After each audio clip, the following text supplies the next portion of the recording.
ایک شخص سادہ لباس پہنتا، فاخو میرات گزار دیتا، لیکن وہ ایک شہر کا گورنر تھا۔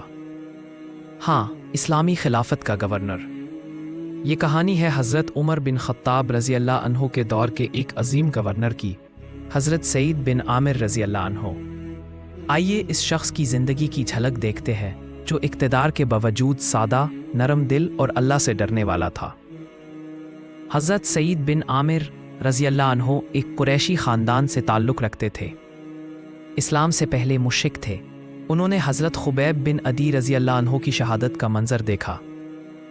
جب حضرت خبیب رضی اللہ عنہ کو سولی پر چڑھایا گیا اور انہوں نے کہا، اگر تم مجھے قتل کر دو تب بھی میں یہ پسند نہیں کرتا کہ نبی کریم صلی اللہ علیہ وآلہ وسلم کے پاؤں میں کانٹا چبھے۔ یہ جملہ سعید بن عامر کے دل میں ایسا اترا کہ انہوں نے اسلام قبول کر لیا۔ حضرت عمر بن خطاب رضی اللہ عنہ نے ان کو حمص، شام کا ایک شہر کا گورنر مقرر فرمایا۔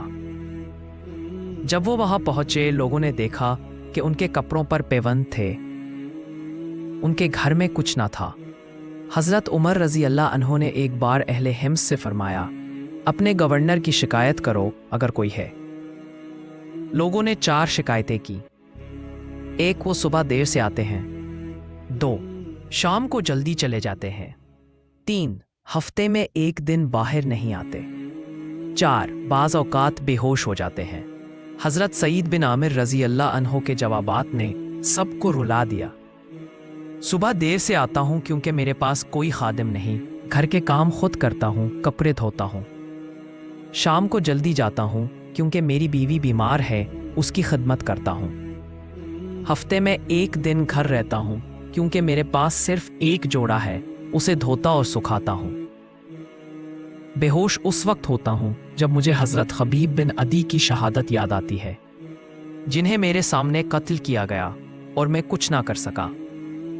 یہ سن کر حضرت عمر رضی اللہ عنہ کی آنکھوں سے آنسو جاری ہو گئے۔ آج کے دور میں جہاں حکمران دولت، شہرت اور آرام کو ترجیح دیتے ہیں، حضرت سعید بن عامر رضی اللہ عنہ جیسے لوگ ہمیں سکھاتے ہیں کہ اقتدار اللہ کی امانت ہے اور اس کا حساب لیا جائے گا۔ ہم سب کو ان جیسی سادگی، عدل اور خوف خدا اپنانا چاہیے۔ اگر آپ کو یہ واقعہ پسند آیا ہو تو براہ کرم ویڈیو کو لائک کریں، شیئر کریں اور چینل روحانی قصے کو سبسکرائب کرنا نہ بھولیں۔ کامنٹس میں ضرور لکھیں، یا اللہ ہمیں بھی حضرت سعید بن عامر رضی اللہ عنہ جیسا تقوی عطا فرما۔